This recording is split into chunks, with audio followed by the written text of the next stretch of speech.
Hope all of you are keeping fine. I am Ms.Sherly George. I am taking biology for you. All are welcome. During these lockdown days, you have got a lot of leisure time, right? You might have tried a lot of new dishes or new food items. All this shows our affinity towards food. You know, food is one of our basic needs.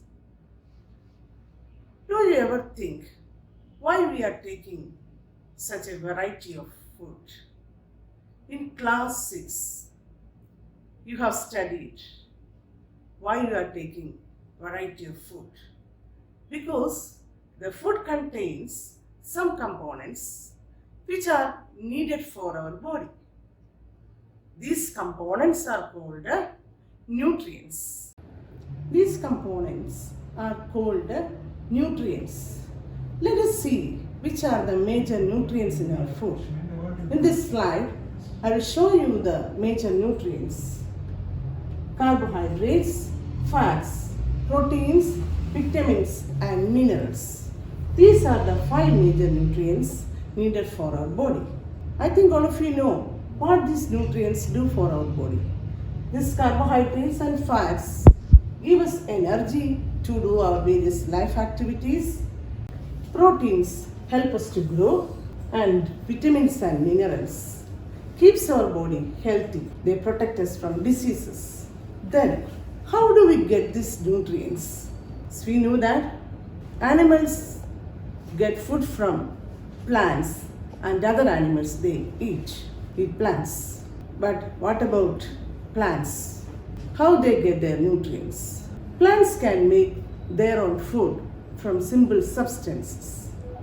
So, in this chapter, we are going to study about the nutrition in plants. That is chapter 1 in your science textbook.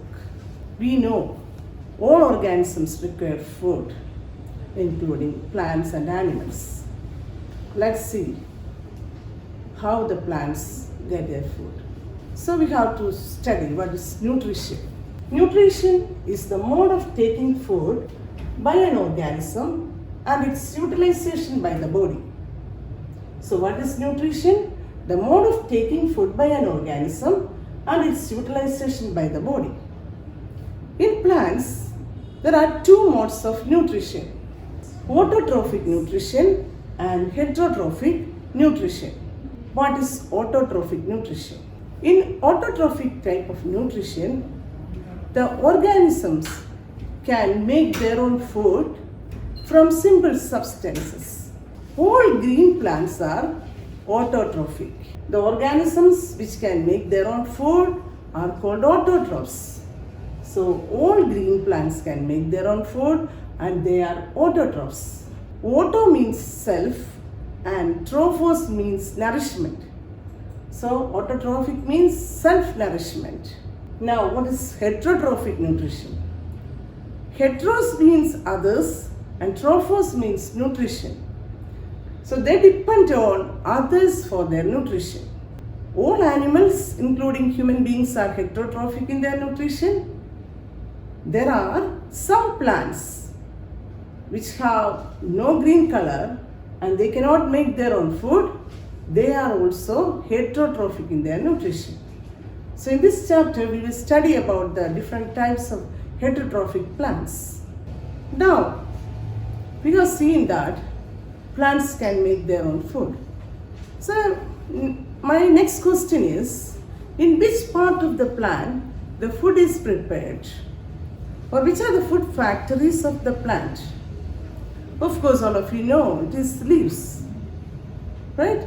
Then, any other part of the plant can prepare food? No. So, these leaves need some materials for the preparation of food. All these materials have to reach the leaves. And next, we can see which are the materials required for the preparation of food by the leaves. Before that, we can recollect the main points. What is nutrition? the mode of taking it food by an organism and its utilization by the body. Then second question, what are the two types of nutrition in plants? Explain. Autotrophic nutrition and heterotrophic nutrition. You have to define them. What is autotrophic nutrition and what is heterotrophic nutrition? You have to write these questions in your notebook and also write their answers and study well. Now we can come to the topic. We have seen that the raw materials needed for the preparation of food. There are 4 raw materials needed for the preparation of food. They are carbon dioxide, water, chlorophyll and sunlight. Carbon dioxide, water, chlorophyll and sunlight are the raw materials needed for the preparation of food by leaves.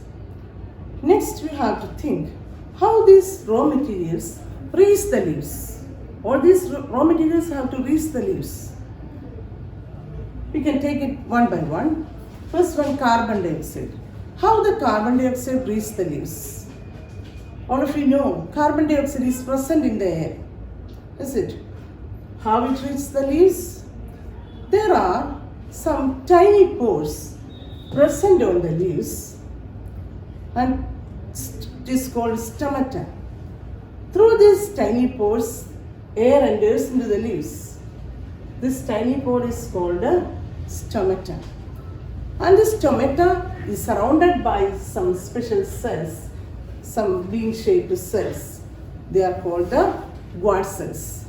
These guard cells control the opening and closing of the stomata. So, thus the carbon dioxide reaches the leaves. Then, what about water? So we know that plants absorb water from the soil, is it? Through the roots. How does it reaches the leaves? There is a continuous passage from roots to the leaves. There are pipe-like vessels which runs throughout the root, stem, branches and leaves. So they reaches the leaves from root to stem and then to the leaves. Okay? Thus carbon dioxide and water reaches the leaves in this way. And then what about chlorophyll? Chlorophyll is present in the cells of leaves. So before that, I think all of you know what are cells. Cells are the basic unit of life. All organisms are made up of cells. Here is the picture of a cell. So what is the basic structure of a cell? All cells have an outer membrane called a cell membrane and a spherical shaped nucleus, centrally placed nucleus, and surrounding the nucleus there is a jelly-like material called cytoplasm. So this is the basic structure of a cell. In the cytoplasm there are some cell organelles are there that you will study in detail later. So all organisms are made up of cells. Like when we are building a material, we are arranging bricks to make a wall. Like that, our body is also made up of cells, which is arranged like bricks in a building. Okay, so these leaves are also made up of cells, different kinds of cells. If we take the section of a leaf, you can see that the leaves, this is a section of a leaf, you can see that there are different types of cells are arranged. Here you can see these palisade cells. So this chlorophyll is present inside the palisade cells. So what is the function of chlorophyll? Chlorophyll gives green color to the leaf. Chlorophyll is a pigment. It gives green color to the leaf. And also this chlorophyll traps the sunlight. Only this chlorophyll can trap the sunlight. That is why the leaves can make food. Then, what is the role of sunlight? Sunlight is a source of energy. So, this chlorophyll traps the sunlight and fixes the leaves, and using the energy in the sunlight, this carbon dioxide and water combine to form the food. That is carbohydrate. That's a carbohydrate. In plants, glucose is the food prepared by the leaves, which is a carbohydrate. We can see there are different types of carbohydrates. So glucose is a carbohydrate. That is the food prepared by the leaves. During this process, oxygen is released. Oxygen is evolved. All of you know oxygen is an essential. It is essential for breathing of all organisms. Here you can see a schematic diagram showing photosynthesis. The process of making food by the leaves is called photosynthesis. So what is photosynthesis? It is the schematic diagram. So here water is taken from the soil through the roots and reaches the leaves. And also you can see carbon dioxide is taken from the air into the leaves. Light energy of the sun reaches the leaves, and sugar is formed during that is glucose. Then oxygen is given out. This is actually what is photosynthesis. Why it got the name photosynthesis? Photo means light and synthesis means to combine. That is synthesis in the presence of light. That is why it got the name photosynthesis. Then we know this photosynthesis is a unique process on the earth. The solar energy is captured by the leaves and stored in the leaves in the form of food. So it is a unique process. So the sun is the ultimate source of energy for all living things. So it can be represented by the following equation. Carbon dioxide plus water gives glucose plus oxygen in the presence of chlorophyll and sunlight. So you have to by heart this equation. It's a very important equation. You have to by heart it. My next question.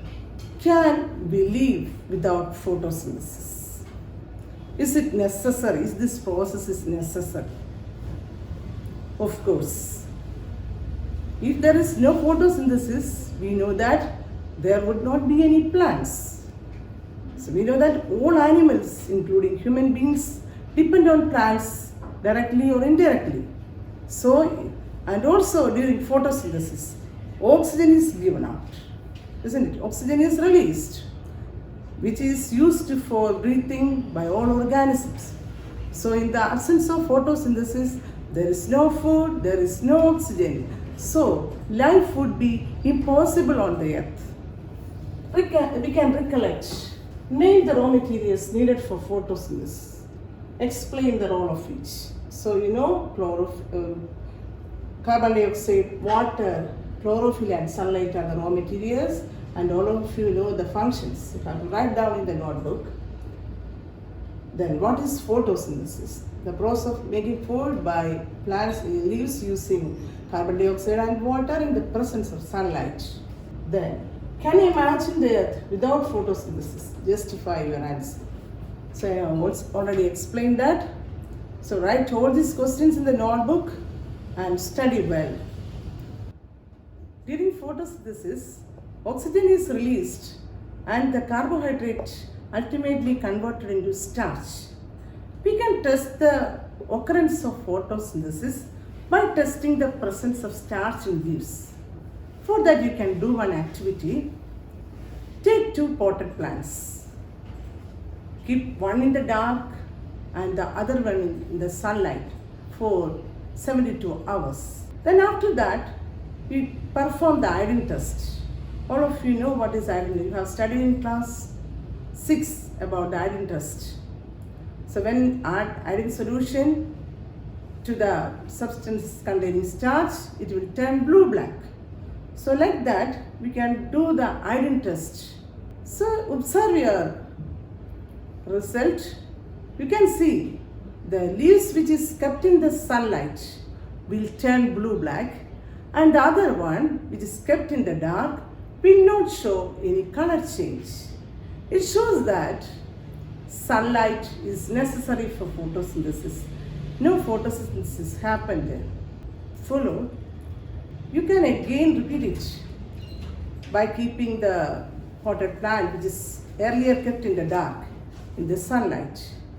After that, keep it in the sunlight for 3 days, and after that again perform the iodine test.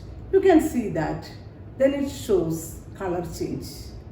So sunlight is necessary for photosynthesis, and during photosynthesis starch is formed in the leaves. Now we can pass on to the next topic, that is, here in this picture you can see some colored leaves. So colors other than green. So my next question is, can these leaves do photosynthesis? Because they are green color is not so prominent here.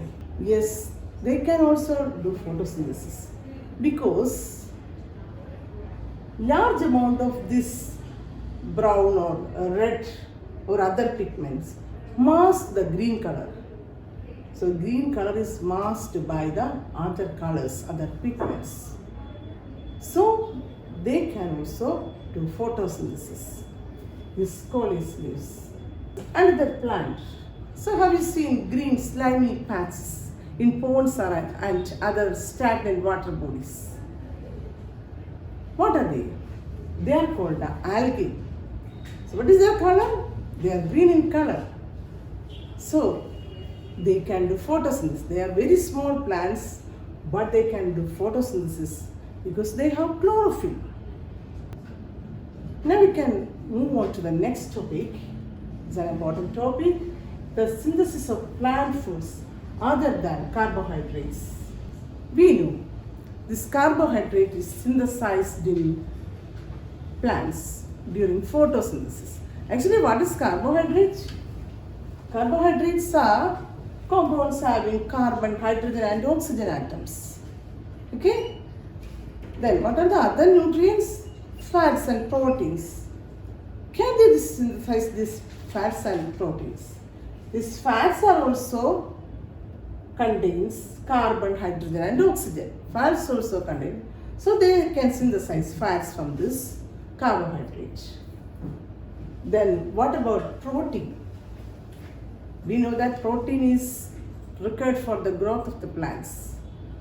So components of protein are carbon, hydrogen, oxygen and nitrogen. So in addition to carbon, hydrogen and oxygen, proteins contain nitrogen also. Then how do the plants get nitrogen?